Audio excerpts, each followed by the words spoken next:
Like the broader stock market, many cryptocurrencies have been moving downward at high speed. Just today, more than $200 billion in value was erased from the crypto market overall. Bitcoin fell to its lowest price in a year.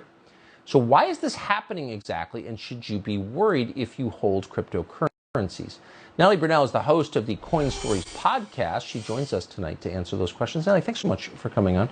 So people are watching this. Some people feel vindicated. Others feel really worried. What do you make of it?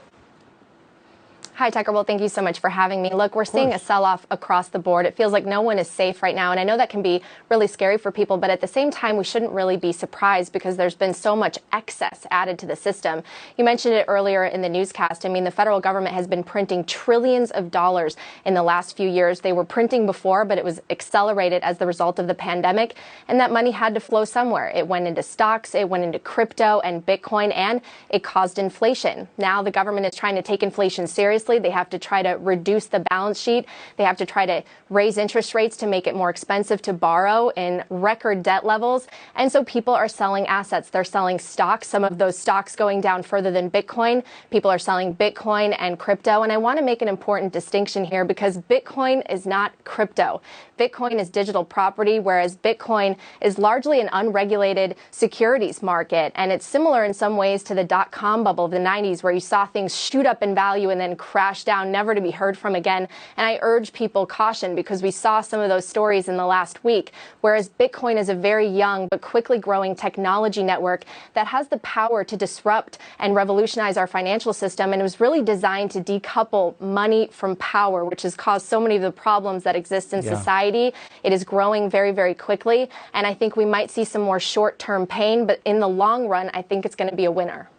So it does, and I think that's a really nice explanation, the way you describe Bitcoin.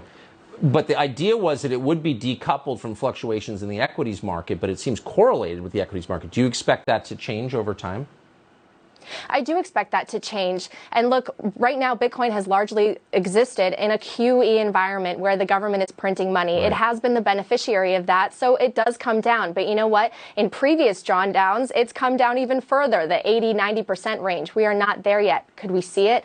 Absolutely. Again, this is a very young, very volatile, early technology network that's growing very quickly. A lot of people don't understand it yet, but again, very different from the larger crypto market. Bitcoin is a digital property that has the potential to be in the hands of 8 billion people across the world and give them access to a more inclusive financial system.